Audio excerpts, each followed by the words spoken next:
सफलता हाथों की लकीरें से नहीं मिलती, सफलता हाथों की लकीरें से नहीं मिलती, यह तो माथे के पसीने से मिलती है। हेलो दोस्तों, मैं अनुराधा कुमारी आप सभी को अनु जनरल स्टडी में स्वागत करती हूँ। दोस्त, आज हम कुछ एक विशेष तरीके से कुछ नए नए टॉपिक देखेंगे, जैसे कि आज कुछ बदले हुए नाम एंड एक विशेष हम एक संस्था के बारे में जानेंगे। ठीक है, डेली एक एक नए चीज़। तो आज हम देखते हैं और इसके साथ में हम करेंट अफेयर्स आज 11 फरवरी 2022 से इसके करेंट अफेयर्स भी डिस्कशन करेंगे। देखिए दोस्त, आप सभी इस वीडियो को पूरा देखें। अच्छा लगे दोस्तों प्लीज़ वीडियो को शेयर करें। हमारा पहला क्वेश्चन है बदले गए नाम।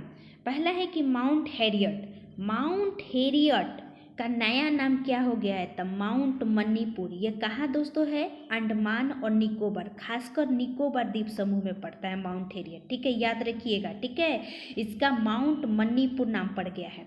अगला है Jim Corbett tiger, Jim Corbett tiger reserve का नाम क्या हो गया है नया? तो रामगंगा राष्ट्रीय उद्यान हो गया। ठीक है, फैजाबाद जो स्टेशन है इसका नाम क्या हो गया? अयोध्या कैंट रेलवे स्टेशन, याद रखिएगा। फिर वही मुंबई कर्नाटक क्षेत्र, मुंबई कर्नाटक क्षेत्र जो साथ में क्षेत्र है उसका नाम हो गया है कित्तूर कर्नाटक क्षेत्र। क्या हो गया है? कित्तूर कर्नाटक क्षेत्र, याद रखिएगा।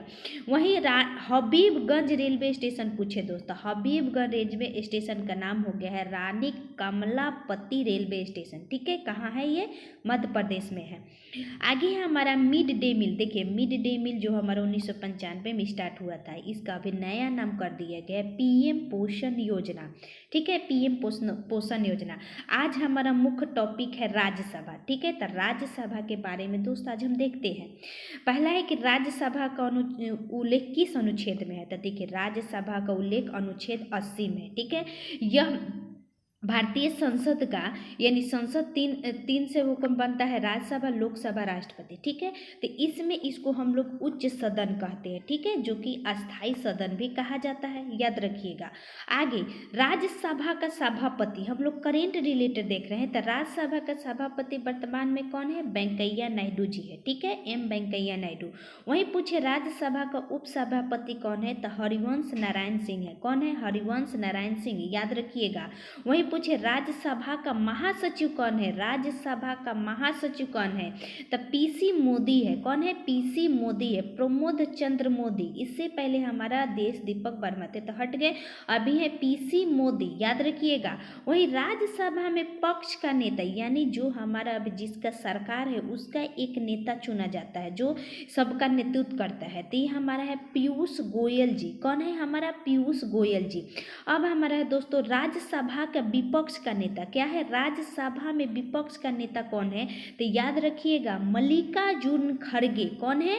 मल्लिकार्जुन खड़गे। देखिए विपक्ष वह होता है ना जो सबसे ज़्यादा सीट लेकर आता है, तो हमारा अभी विपक्ष पार्टी कौन है? कांग्रेस पार्टी है, तो उसी का है मल्लिकार्जुन खड़गे। अब हमारा आता है दोस्तों कि राज्यसभा में टोटल सीट कितनी है? तो 250 है, याद रखिएगा, जिसमें 238 लोग राज्य और केंद्र शासित प्रदेश से आते हैं और 12 हमारा राष्ट्रपति जी के द्वारा मनोनीत किया जाता है। ठीक है, चलिए कल हम विशेष एक देखेंगे। अब आप सभी आज 11 फरवरी 2022 के करंट अफेयर्स ध्यान से देखिएगा, महत्वपूर्ण है दोस्तों। पहला है हमारा 18वें स्वर्गीय माधवराव। देखिए माधवराव हमारे क्या है? माधवराज सिंधिया हम लोग पढ़ेंगे, मराठा साम्राज्य का शासक। तो उसी पे माधवराज लिम्य पुरस्कार किसे सम्मानित किया गया? 18वां। तो देखिएगा नितिन गडकरी जी जो हमारे केंद्रीय सड़क एवं परिवहन राजमार्ग मंत्री हैं। ठीक है, राजमार्ग मंत्रालय के मंत्री है कौन? नितिन गडकरी। इनको माधवराव लिम्य पुरस्कार दिया गया। ठीक है, इसमें दोस्तों 50,000 रुपये नगद राशि और एक स्मृति पत्र दिया जाएगा। ठीक है, भूटान का सर्वोच्च पुरस्कार किन्हें दिया गया है? उसका नाम क्या है दोस्तों? नगदग पेलगिल खोरले। ठीक है, नगदल पेलगिल खोरलो, जिनको माननीय प्रधानमंत्री नरेंद्र मोदी जी को दिया गया है। ठीक है, वहीं पूछे 21वां सेंचुरी आइकन अवार्ड से किसे सम्मानित किया गया है? तो अमित गोयनका जी को। ठीक है, वहीं 97वां ज्ञानपीठ पुरस्कार पूछिए और 56वां। देखिए ये दोनों की घोषणा 2021 अंतिम कर दिया गया था 2022 और 2023 के लिए, याद रखिएगा। तो हमारा होगा 56वां ज्ञानपीठ पुरस्कार दोस्तों तो नीलमणि फुकन जी को। वहीं 2022 में पूछे तो दामोदर मौजे को 97वां दिया गया, ठीक है। यानी नीलमणि फुकन जी को 56वां और दामोदर मौजे जी को 97वां, ठीक है। देखिए हमारा इसके पहले कौन थे, अकितम अच्युतम नामबिद्री जिनको 55वां मिला था, 56वां नीलमणि फुकन, 97वां दामोदर मौजे। चलिए अगला क्वेश्चन, विश्व दलहन दिवस कब मनाया जाता है। तो दोस्तों विश्व दलहन दिवस 10 फरवरी को मनाया जाता है, याद रखिएगा 10 फरवरी को। स्टार्ट कब हुआ था दोस्तों, 2019 से यह लगातार मन रहा है। दलहन वर्ष अंतर्राष्ट्रीय वर्ष घोषित किया जाता है तो 2016 को दोस्तों दलहन वर्ष घोषित किया गया था, मोस्ट इंपॉर्टेंट है। अभी हाल ही में बाजरे का वर्ष कब घोषित किया गया, 2023 जो आने वाला है उसको बाजरे का वर्ष घोषित किया गया, ठीक है। दालों की जड़ों में दोस्तों देखिए, दाल जैसे बोया जाता है उसमें राइजोबियम नामक एक जीवाणु पाया जाता है, जो क्या करता है, जैसे दाल हमारा होता है तो इसके जड़ों में राइजोबियम नामक जीवाणु पाया जाता है, जो नाइट्रोजन जो हमारा तत्व है इसका स्थिरीकरण करता है, यानी नाइट्रोजन जो तत्व है इसका स्थिरीकरण करता है। चलिए अब हम कुछ महत्वपूर्ण दिवस देख लेते हैं। पहला हमारा इंडियन कोस्ट गार्ड दिवस 1 फरवरी। आशा करती हूँ दोस्तों आप सभी को सारे दिवस याद हो गया होगा, ठीक है, क्योंकि हम दिवस बार बार इसको रिवाइज कर रहे हैं। इंडियन कोस्ट गार्ड दिवस 1 फरवरी को, विश्व आर्द्रभूमि दिवस 2 फरवरी को, विश्व कैंसर दिवस 4 फरवरी को। वहीं राष्ट्रीय महिला दिवस पूछे तो 13 फरवरी, जो कि सरोजिनी नायडू जी के जन्म दिवस पर मनाया जाता है, यानी राष्ट्रीय महिला दिवस 13 फरवरी, ठीक है। वहीं पूछे विश्व रेडियो दिवस दोस्तों तो 13 फरवरी को, विश्व रेडियो दिवस 13 फरवरी। वहीं विश्व यूनानी दिवस पूछे तो 11 फरवरी, विश्व मातृभाषा दिवस 21 फरवरी, राष्ट्रीय विज्ञान दिवस दोस्तों 28 फरवरी। रमन प्रभाव जो सीवी रमन जी थे, रमन प्रभाव की खोज के लिए राष्ट्रीय विज्ञान दिवस मनाया जाता है। मिजोरम और अरुणाचल प्रदेश दिवस स्थापना हुआ था दोस्तों 20 फरवरी को, इसलिए इसके स्थापना दिवस फरवरी में ही मनाया जाता है। 1987 में स्थापना हुआ था। वहीं एक हमने पढ़ा था कि विश्व सुरक्षित इंटरनेट दिवस कब मनाया गया था, 8 फरवरी को, अभी हाल ही में मनाया गया था, ठीक है। चलिए अगला क्वेश्चन, हाल ही में फरवरी 2022 में किसे कर्मचारी चयन आयोग एसएससी का अध्यक्ष बनाया गया है। तो देखिए कर्मचारी आयोग एसएससी का अध्यक्ष अभी हाल ही में एस किशोर को बनाया गया, याद रखिएगा दोस्तों, यस किशोर को बनाया गया है कर्मचारी चयन आयोग का। देखिए अगर आप सभी को दोस्त पीडीएफ चाहिए तो पीडीएफ के लिए हमारा अनु जनरल स्टडी से हमारा टेलीग्राम चैनल भी बना है दोस्त। आप सभी इसमें हम डिस्क्रिप्शन बॉक्स में उस चैनल का लिंक दे देंगे, आप सभी उस चैनल से ज्वाइन कर लीजिए और आप सभी को डेली पीडीएफ मिलेगा, ठीक है। इस करेंट अफेयर्स का चाहे जो भी हम पढ़ाएंगे उसका पीडीएफ आपको उस ग्रुप में मिल जाएगा। चलिए आगे बढ़ते हैं। अब हमने एसएससी का कौन देख लिए, एस किशोर को बन गए एसएससी स्टाफ सिलेक्शन कमीशन का एस किशोर, ठीक है। इसका मुख्यालय दोस्त नई दिल्ली में है। यह ग्रुप बी और ग्रुप सी टाइप के नौकरी का क्या करता है, वैकेंसी लेता है, ठीक है। एसएससी दोस्तों कार्मिक मंत्रालय के अंतर्गत आता है। वहीं हमारे हाल ही में हम लोग 2-3 दिन पहले पढ़े थे कि एनसीईआरटी के नए अध्यक्ष कौन बने हैं, तो ये दिनेश कुमार सकलानी बने हैं। कौन बने हैं, दिनेश कुमार सकलानी। वहीं हमने कल पढ़ा था कि विक्रम साराभाई स्पेस सेंटर का अभी वर्तमान महानिदेशक यानी अध्यक्ष कौन बने हैं, उन्नी कृष्ण नायर, ठीक है, विक्रम साराभाई को। अगला है दोस्तों इसरो का 10वां अध्यक्ष कौन बने, एस सोमनाथन। के सिवान थे वो हट गए, ठीक है। अभी कल ही पढ़ा था कि जेएनयू की पहली महिला कुलपति कौन बनी है, तो शांति धुलपुरी, ठीक है, शांति धुलपुरी बनी है। वहीं यूजीसी यानी यूनिवर्सिटी ग्रांट कमीशन का बना है दोस्तों एम जगदीश कुमार, ये भी नई नियुक्ति है। वहीं सीबीएसई का मनोज आहूजा बने थे और ओएनजीसी पूछे दोस्तों अभी अलका मित्तल जी बनी थी, ठीक है। आगे है मुख्य आर्थिक सलाहकार, अभी मुख्य आर्थिक सलाहकार हमारा अनंत नागेश्वरन बने थे, ठीक है, बहुत इंपॉर्टेंट है, याद रखिएगा। अब हमारा आता है दोस्तों संयुक्त राष्ट्र पर्यावरण कार्यक्रम यूएनईपी ने माझी वसुंधरा अभियान, मोस्ट इंपॉर्टेंट क्वेश्चन, माझी वसुंधरा। देखिए हम लोग माझी पकड़ के बिहार मार देंगे, क्योंकि माझी हमारा बिहार, माझी हम लोग मूवी देखे हैं, चाहे हम लोग दशरथ माझी कहाँ से है, बिहार से रिलेट करते हैं, तो माझी से मत मार दीजिएगा। वसुंधरा यानी माझी वसुंधरा अभियान समर्थन करने के लिए किस राज्य सरकार ने एक समझौता ज्ञापन यानी एमओयू मेमोरेंडम ऑफ जो हमारे MOU पर हस्ताक्षर हुआ है तो किस राज्य ने किया है? UNEP से। तो याद रखिएगा महाराष्ट्र। और UNEP हमारा क्या है? पर्यावरण के लिए यानी सतत विकास जो हमारे यानी पर्यावरण की सुरक्षा के लिए एक संस्था है। तो इसलिए इससे हमारा समझौता किया है। और मिशन हमारा वंशधारा का अर्थ होती है मेरी धरती। क्या होती है? मेरी धरती।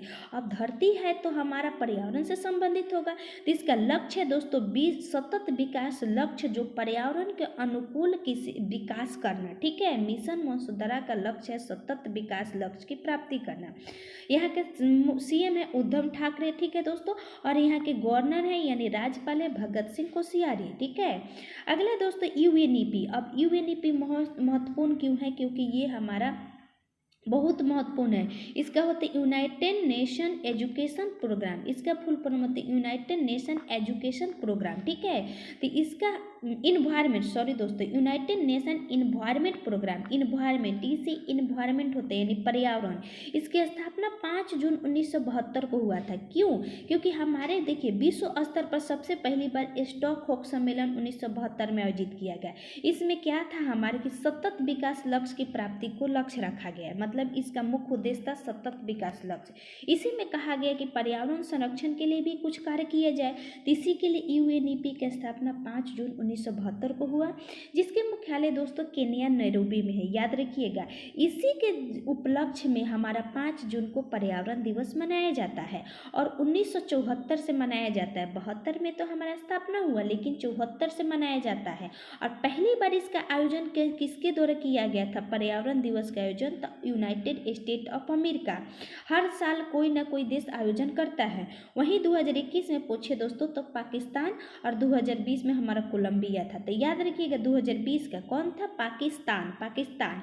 अब हम समझ लिए स्टॉकहोम सम्मेलन 1972 में। इसका लक्ष्य क्या है? इसका मतलब क्या है? सतत विकास लक्ष्य। देखिए सतत विकास लक्ष्य दोस्तों हमारा जब 2015 से 2030 के बीच इसका लक्ष्य रखा है। 17 गोल रखा गया है जिसको प्राप्त करना है 2025 से 2030 तक ले पर्यावरण को बचाने के लिए।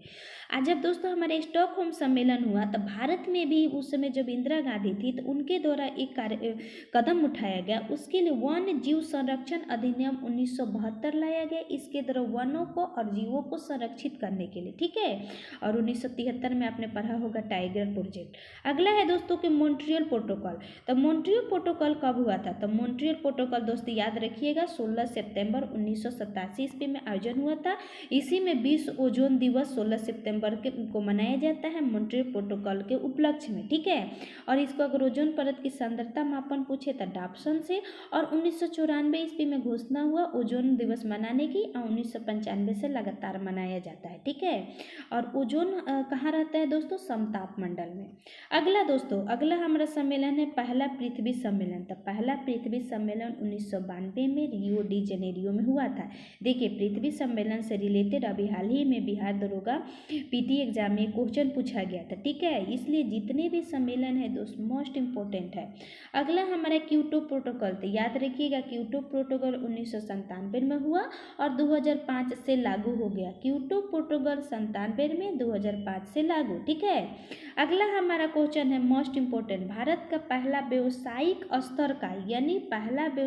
स्तर का बायोमास, ठीक है, यानी बायोमास आधारित हाइड्रोजन संयंत्र, यानी व्यावसायिक आधारित हमारा पहला बायोमास हाइड्रोजन संयंत्र। देखिए अभी देश में क्या इथेनॉल और हाइड्रोजन पर ज़्यादा फोकस किया जा रहा है। तो हाइड्रोजन पर क्यों फोकस किया जाता है? क्योंकि हमारा इसको दोस्तों हम लोग तो एक भविष्य का ऊर्जा कहते हैं, यानी भविष्य के ईंधन कहते हैं। दूसरा का दोस्तों यह हमारा सबसे स्वच्छ होता है। ठीक है, हाइड्रोजन।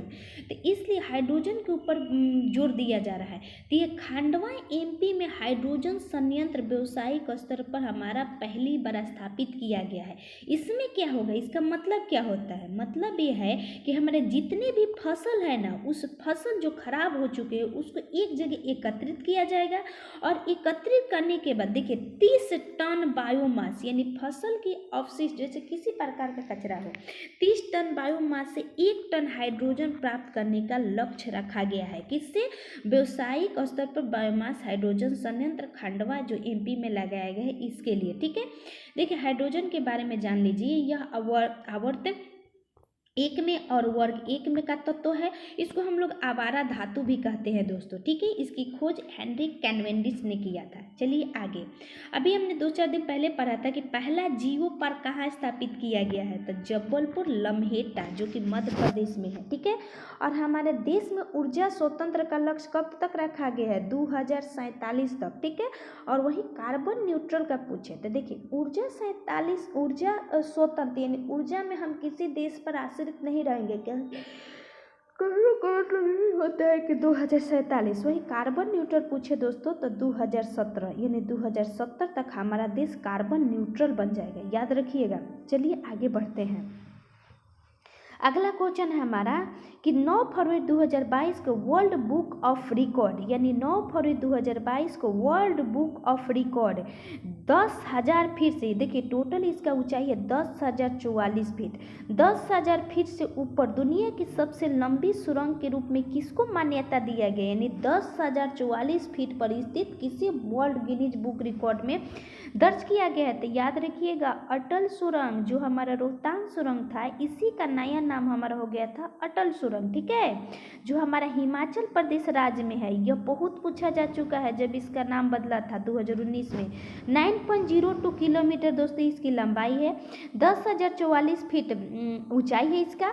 और ये दोस्तों किस मार्ग पर स्थित है? तो लेह से मनाली मार्ग के बीच, यानी लेह जो हमारा लद्दाख में है, मनाली हमारे हिमाचल प्रदेश में, ये दोनों के बीच हमारा रोहतांग सुरंग है। ठीक है, और ये पूछता है कि किस प्रदेश में, किस क्षेत्र में स्थित है? तो हिमाचल प्रदेश के लाहौल स्पीति घाटी क्षेत्र में हमारा रोहतांग सुरंग स्थित है। ठीक है, और यह किस मंत्रालय के द्वारा बनाया गया था? तो सीमा सुरक्षा बल के द्वारा बनाया गया था। ठीक है, और ये दोस्तों ये रक्षा मंत्रालय के अंतर्गत आता है। इसकी स्थापना दोस्त 1960 में हुआ था, याद रखिएगा। BRO को बॉर्डर सिक्योरिटी फोर्स का हमारा ऑर्गेनाइजेशन का हमारा दोस्तों 1960 में स्थापना हुआ था।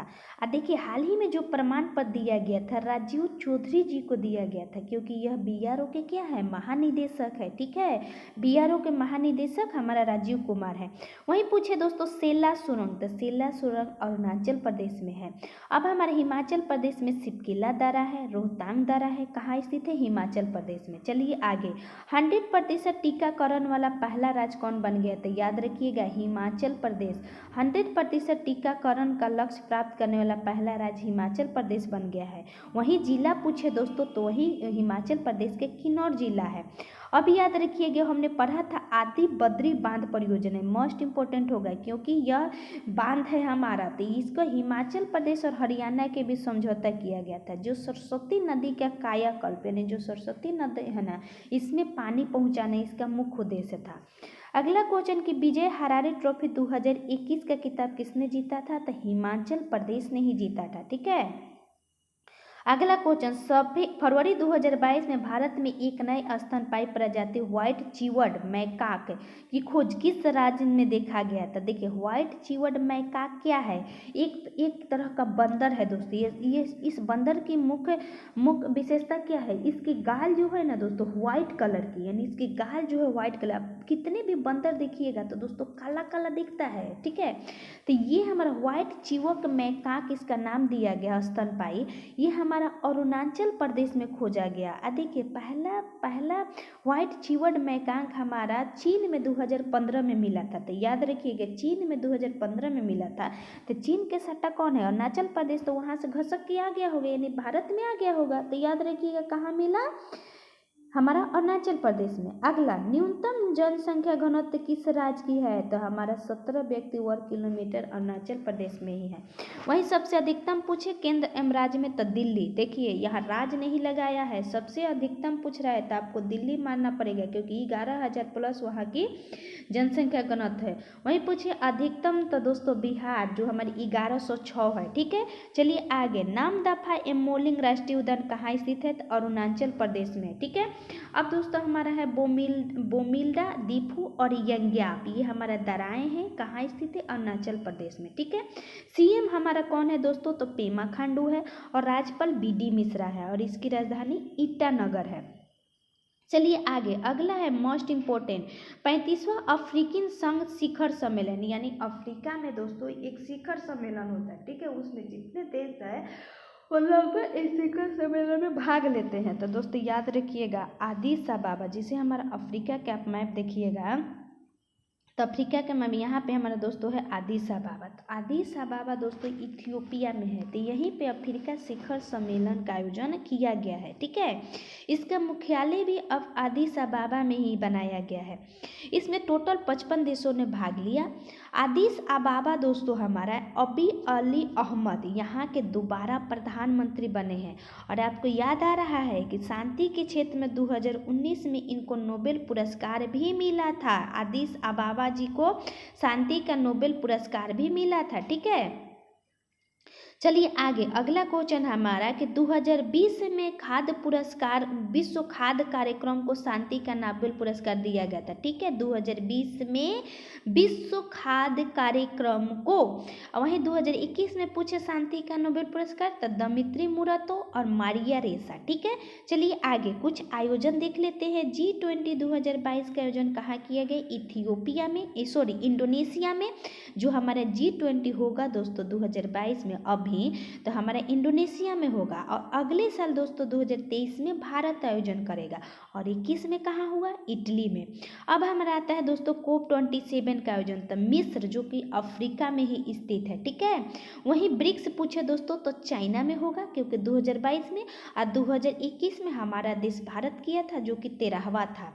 अगला महत्वपूर्ण क्वेश्चन कि भूमध्य रेखा को 2 बार कौन सी नदी काटती है, तो लिम्पोपी नदी।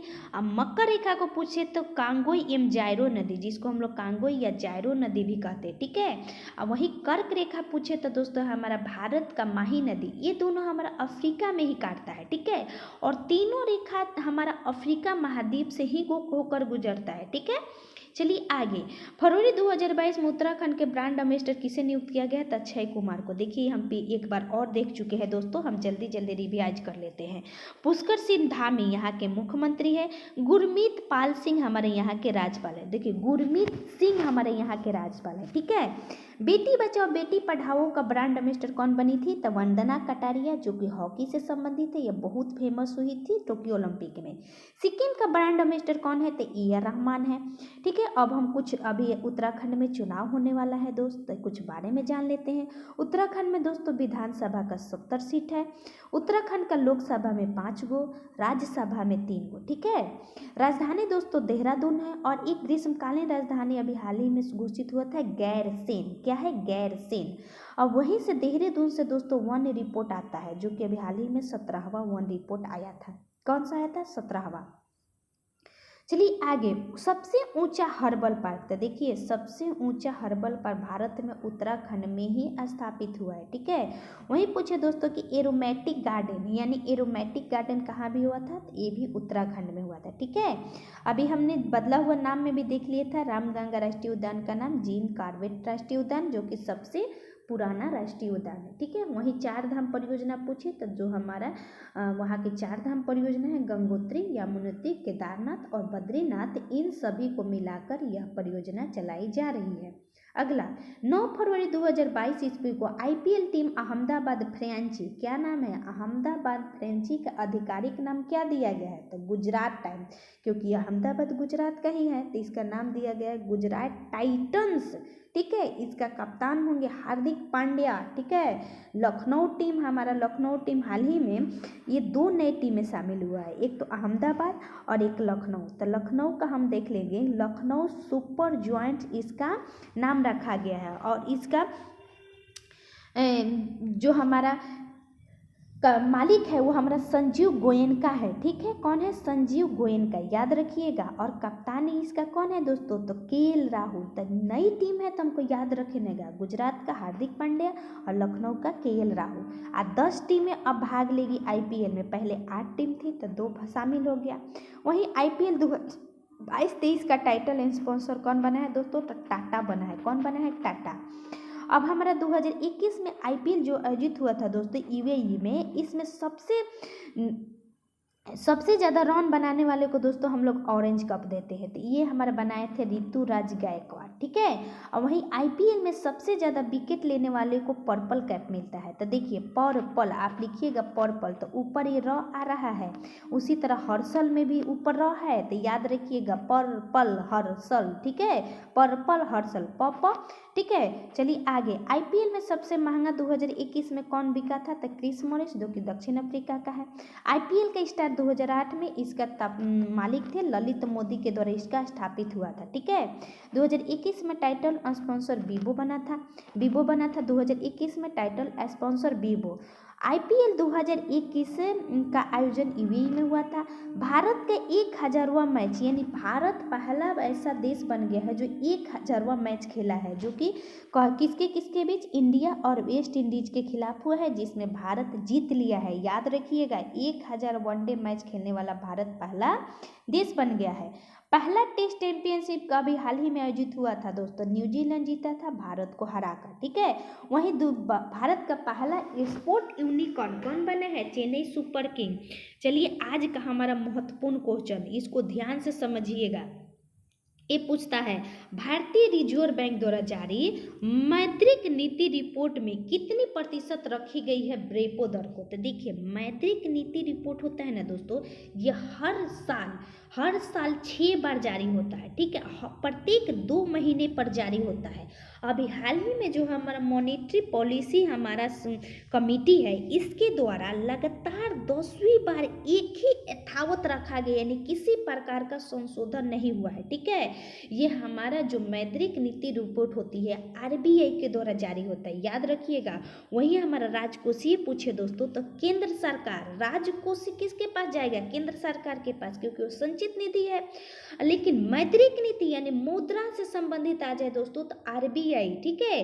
कुल सदस्य दोस्तों 6 हैं। अध्यक्ष हमारा आरबीआई का अध्यक्ष होता है मौद्रिक नीति समिति का, और इसका मुख्य उद्देश्य क्या होता है? हर 2 महीने में लाना जो हमारा महंगाई है ना, यानी मुद्रास्फीति को रोकना दोस्तों, मुद्रास्फीति है ना, इसको रोकना इसका मुख्य उद्देश्य होता है। और यह मुद्रास्फीति को लगभग 2 से 6% के बीच कंट्रोल करती है, यानी 2 से 6% के बीच रहने का ये हमारा कंट्रोल हर 2 महीने पर यह जारी करती है, ठीक है। अब हम देख लेते हैं दोस्तों 3 प्रकार की रेट होती है, एक तो बैंक दर, और एक रेपो दर रेट, और एक हमारा रिवर्स रेपो रेट। तो देखिए हमारे याद रखिएगा रेपो दर कितना है? 4%, ठीक है। तो रेपो दर 4%, वहीं रिवर्स पूछे तो 3.3%, ठीक है। और वहीं बैंक दर पूछे तो 4.2%। अब समझिए कि क्या है। देखिए बैंक दर, रेपो दर जो होता है दोस्तों, मान लीजिए कि व्यवसायिक बैंक, एक ही तो हमारा केंद्रीय बैंक है आरबीआई दोस्त, आरबीआई एक ही वो केंद्रीय बैंक है, तो आरबीआई हमारा केंद्रीय बैंक है। तो इससे जो हमारा व्यवसायिक बैंक लोन लेती है, यानी व्यवसायिक में जब इससे लोन लेगी आरबीआई से, तो आरबीआई दोस्त को इसको 4% पर ब्याज देगा, ठीक है। कहेगा कि हम आपको इतना दे रहे हैं तो हमको 4% हमको ब्याज चाहिए। तो जब व्यवसायिक बैंक आरबीआई से लोन लेती है तो उसको हम लोग रेपो दर कहते हैं, ठीक है। रेपो दर यह ज़्यादा समय के लिए नहीं रहता है, याद रखिएगा, मतलब कुछ निश्चित समय के लिए रहता है, ठीक है। अब वही व्यवसायिक बैंक आरबीआई से ही दर लेती है जो बहुत दिनों तक रहते हैं, यानी दीर्घकालीन रहता है, उसको हम लोग बैंक दर कहते हैं, ठीक है। तो वो हमारा रेपो दर और बैंक दर किससे संबंधित है? व्यवसायिक बैंक जब आरबीआई से लोन लेती है, ठीक है। देखिए आरबीआई बड़ा है तो हमेशा अब चाहेगा कि भैया हम लोन दी तो हमको इससे ज़्यादा मुनाफा कमाए, ठीक है, क्योंकि वो केंद्र है तो उसके पास ज़्यादा चाहिए, तो इसलिए याद रखिएगा। वहीं पूछे दोस्तों रिवर्स बैंक रेपो दर, तो ये याद रखिए, देखिए ये व्यवसायिक बैंक है, ये हमारा आरबीआई है। तो आरबीआई जब व्यवसायिक बैंक से कहती है कि हमको कुछ पैसे की आवश्यकता है, हमको दीजिए, तब हमारा रिवर्स रेपो दर लगता है। यानी जब आरबीआई लेगा अन्य बैंकों से तो उसको हम लोग रिवर्स कहेंगे, यह कम मात्रा में। देखिए कोई भी कहेगा कि भाई मान लीजिए कि हमारे कोई भी अगर जाना 50 कोई बड़ा आदमी है तो हम लोग उसको ज़्यादा सामान देते हैं। तो इसी प्रकार रिवर्स रेपो दर दोस्तों जब आरबीआई मांग रहा है तो इसको ये लोग कहते हैं ना, चलो आप बहुत बड़े आदमी हैं तो हमको कमे पर दे दीजिए 3.35। तो याद रखिएगा हमेशा रेपो दर रिवर्स रेपो दर से ज़्यादा होता है, ठीक है। यानी रेपो दर रिवर्स रेपो दर से ज़्यादा होता है, क्योंकि रिवर्स रेपो दर आरबीआई उससे दर लेती है, ठीक है। और रेपो दर क्या होती है, आरबीआई से मतलब ये हमारा रिवर्स हमने समझा दिए ना कि जो व्यवसायिक बैंक है वो कहता है कि हाँ आरबीआई से कि हमको लोन दीजिए, तो बेचारा अब छोटा आदमी है तो कहता है कि ज़्यादा ले लीजिए हमको दे दीजिए, ठीक है। याद रखिएगा। चलिए आगे 25वां गवर्नर शक्तिकांत दास। देखिए दोस्तों आप सभी प्लीज़ मेरे वीडियो को शेयर करिए दोस्तों, ये सब इस प्रकार आप कंटिन्यूटी बरकरार रखिएगा दोस्तों, तो आप सभी को तैयारी एकदम 100% हो जाएगी दोस्त, ठीक है। अब देखिए जीएसटी काउंसिल का अध्यक्ष कौन होता है, तो वित्त मंत्रालय होता है, ठीक है। यह है मौद्रिक नीति का, तो हो जाएगा हमारा आरबीआई का गवर्नर। अब वही जीएसटी पूछे तो दोस्तों हमारा वित्त मंत्री होता है, जिसका काउंसिल पूछे तो 269 अनुच्छेद में जिक्र है। चलिए आरबीआई की बात हुई तो आरबीआई की स्थापना 1 अप्रैल 1935 ईस्वी को यंग हिल्टन समिति पर, इसका मुख्यालय कोलकाता में 1935 में था। बाद में 1937 से अभी तक हमारा मुंबई में है, ठीक है। याद रखिएगा most important royal Bengal tiger एवं तार का वृक्ष इसका क्या है, चीन है, ठीक है, शुभंकर। इसका राष्ट्रीयकरण पूछे दोस्तों तो 1949 में। अगला क्वेश्चन, दुनिया का सबसे भीड़ भाड़ वाला देश किसको घोषित किया गया, यानी सबसे भीड़ भाड़ वाला शहर इस्तांबुल, जो कि तुर्की की क्या है दोस्तों, राजधानी है। इसको हम लोग इस्तांबुल को दुनिया का सबसे भीड़ भाड़ वाला शहर घोषित हुआ है।